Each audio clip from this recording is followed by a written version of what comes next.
Olá pessoal, então vamos continuar aqui com a nossa aula, agora na segunda etapa do Data Science, né, de captura de dados. Tá?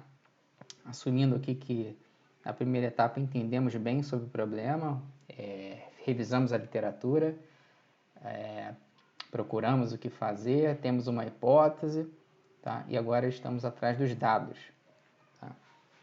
Bom, então estamos aqui, né? Como eu falei, estamos nessa etapa de dados, né, que é dividida em três partes, né? Coleção, limpeza e exploração. Tá? Então, na captura ou coleção, nós vamos ver como fazer isso, né? Se vai ser através de site, se vai ser através de um banco de dados, de um repositório, de um serviço web. Tá? Então, vamos nessa parte. Né? Nas aulas seguintes, iremos para a limpeza de dados e análise exploratória, que é a parte relativa à visualização de dados, entendimento dos dados. Tá? Então, nossa agenda é essa. Primeiro, eu introduzo um dicionário de termos, para quem não está familiarizado com a parte tecnológica. Tá? Depois, a gente vai para a etapa de aquisição de dados em si, quais são as formas. Depois, eu passo alguns links, apresento links interessantes para vocês, tá bom? Tá? Então, primeiramente, o nosso dicionário de termos que eu vou falar muito, o que é o dado estruturado e o que é o dado não estruturado. Tá? E a gente vai enfrentar essa dificuldade. Tá? O dado estruturado é aquele que já é formatado. Pensa numa planilha de Excel, tá? Em que você já tem as colunas já previamente formatadas. Isso para a leitura facilita muito a gente. Tá? Então, isso é um exemplo de dado estruturado. Tá? Outro dado estruturado é quando o dado está num banco de dados, já todo ajustado, no banco de dados chamado de banco de dados relacional, por exemplo. Tá? Então, você já consegue capturar esses dados facilmente. Tá? Agora, por outro lado, o que é o dado não estruturado? Tá? É o dado de áudio, por exemplo. Tá? Você quer capturar dados de áudio de uma entrevista e aí você quer colocar eles numa coleção e depois quer indexá-los e aí há uma dificuldade porque você tem que interpretar ele, colocar ele num formato específico para você indexar depois numa busca. Tá? O vídeo tem esse mesmo problema, tá? Porque afinal das contas são números representados. Tá? E tem também o texto, que na sua maioria das vezes ele é não estruturado. Tá? Sabe-se, tem algumas estimativas aí da literatura que os dados não estruturados aumentam em proporções muito maiores do que os estruturados, tá? E tem estimativas que chegam a ser 80% com relação aos estruturados, tá? Então, há uma grande dificuldade. O que é melhor para a gente? É sempre o dado estruturado, que já está no formato para a gente tratar. Né? Quando é não estruturado, a gente vai ter que fazer um pré-processamento para colocar ele estruturado. Tá? Seguindo com o dicionário de termos, tá? Vou falar aqui algumas coisas, tá? Algumas pessoas já devem conhecer, tá? Primeiro, o HTML, né? Tá? É um formato, uma linguagem de formatação e não de programação, tá? Não confundam isso, tá? Em que existem certas nomenclaturas para você definir um formato, tá? E o objetivo é colocar conteúdo, uma linguagem que provê a possibilidade de você colocar conteúdo, e não só isso, existem marcações para que venha um pré-processador e faça vamos dizer assim, uma visualização melhor do dado. Por exemplo, eu quero deixar o dado colorido, uma fonte colorida, uma fonte maior, uma menor. Então, o HTML permite isso. Tá? Já o XML, que surgiu depois, tá? O objetivo é focar somente no conteúdo e não na visualização. Tá? É um primo do HTML. Tá? Então, o objetivo dele é focar no conteúdo. Tá? Então, não existem formatações para visualização. Tá? Seguindo, tem o JSON, que se pronuncia assim. Tá? É uma formatação específica para você fazer troca de mensagens. Tá? E muitas vezes também é utilizado para você armazenar dados. Tá? E também você pode... E ele é associado a atributos e valor. Tá? Então, você tem chaves e valores associados. Isso facilita muito você tratar o dado. Tá? Visto essas três formas que a gente pode enfrentar na captura de dados, tá? A gente vai ter uma coisa chamada parsing, que vocês vão ouvir muito falar disso, tá? Em que muitas vezes quando o dado está em HTML, a gente vai ter que fazer um parsing disso, ou seja, vamos ter que andar na formatação e pegar o conteúdo que está dentro daquele formato. Tá? Isso é o parsing. Tá? A mesma coisa com XML, tá? Ou JSON. Tá? Então, o parsing é isso, extrair somente o necessário. tá? Uma outra coisa importante é o scrapping, tá? O que é scrapping? Muitas vezes você tem que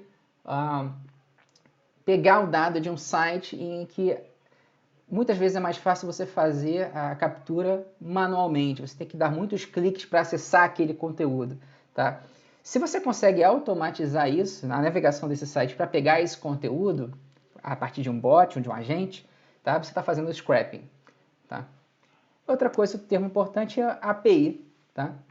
Que é um método usado por serviços que eles te fornecem lá. Você, por exemplo, eu quero pegar uma informação do Twitter, quer montar um corpus do Twitter, tá? Então, o Twitter, a empresa te fornece um token, tá? Uma senha de acesso, uma credencial, e a partir disso você vai conseguir, através de uma API, pegar informações do Twitter e construir o seu corpus. Essas informações já estarão num formato específico, tá? Então, um dado estruturado. Então, aí tem algumas formas de aquisição que a gente vai enfrentar no dia a dia do Data Science e humanidades, tá? Então, assim, existem muitos dados em repositórios, eu vou mostrar alguns para vocês, tá? Em texto, em bancos de dados, tá?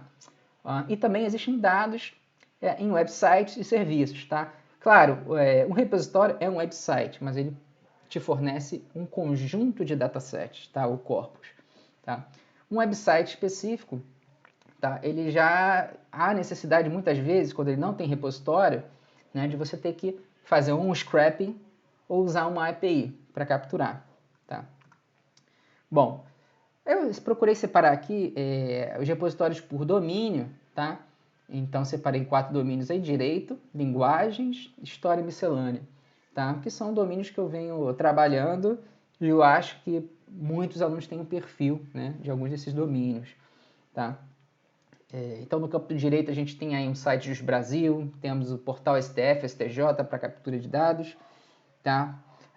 E na parte de linguagens, temos em português o Linguateca, tá? Muito interessante, vou mostrar um pouco. Temos o projeto Gutenberg, tá?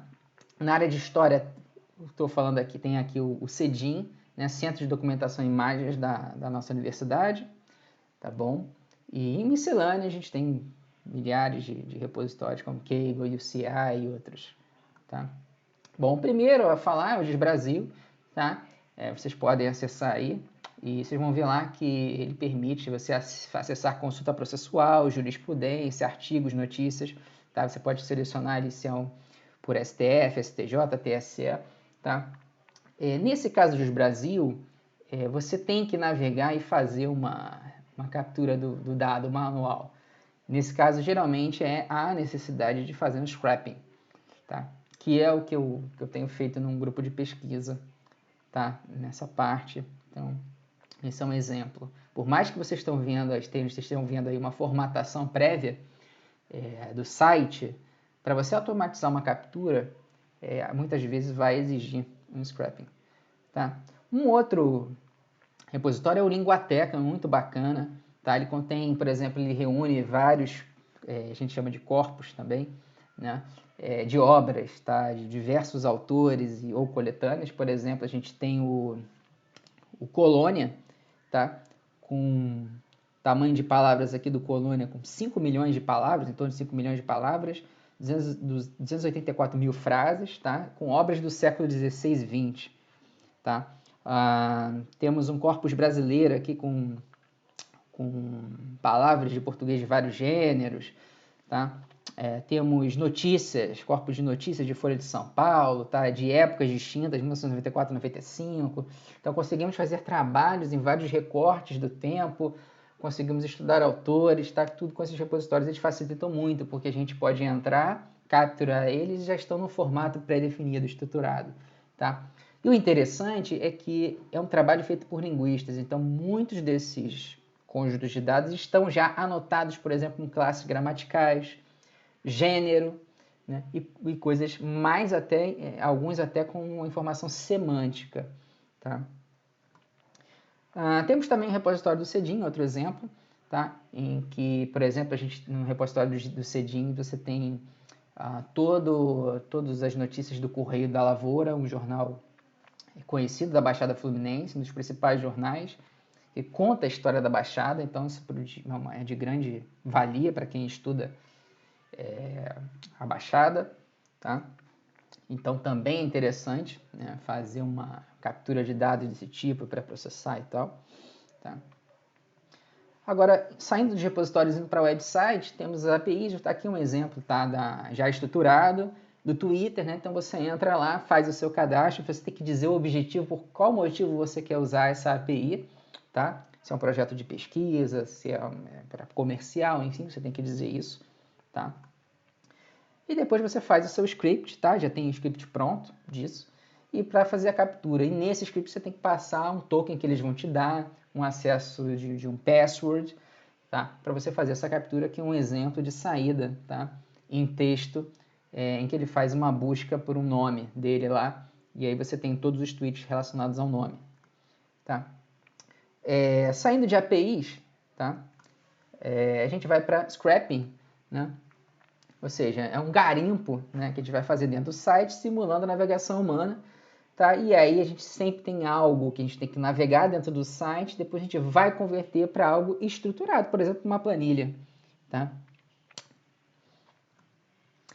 Deixo aqui agora alguns links interessantes, tá? O objetivo aqui dessa apresentação é para vocês terem uma ideia do que se faz para a captura de dados, tá? Esses são os principais conceitos, tá?